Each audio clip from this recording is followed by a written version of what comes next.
Et si ton meilleur investissement, c'était toi?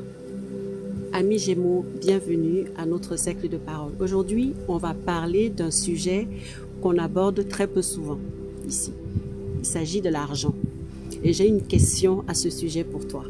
Quand tu reçois un peu d'argent, est-ce que tu sais combien tu dépenses pour te faire plaisir, t'habiller, sortir, faire des plaisirs aux autres personnes par exemple? Mais que dès qu'il s'agit de dépenser pour toi, pour ton avenir, tu trouves que c'est cher.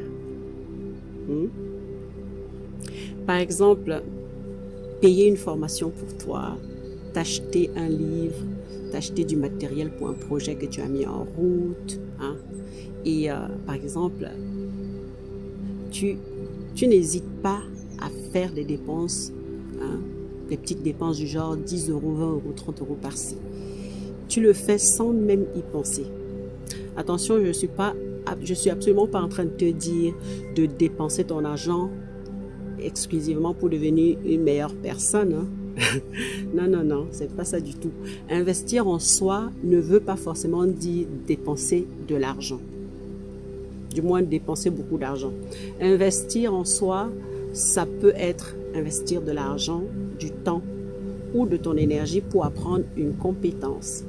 Par exemple, apprendre à lire pour ceux qui ne savent pas, te former, prendre soin de ta santé, créer un projet, améliorer ton environnement, mettre de l'argent de côté, demander conseil à quelqu'un qui s'y connaît dans ce que tu veux apprendre par exemple. Ou alors choisir de dépenser ton argent dans quelque chose qui aura encore de la valeur pour toi dans 6 mois, plutôt que de dépenser ton argent inutilement dans les plaisirs futiles et éphémères. Et c'est ça, pour nous les Gémeaux, qui avons la facilité à être attirés par la nouveauté, ça c'est un vrai exercice à faire.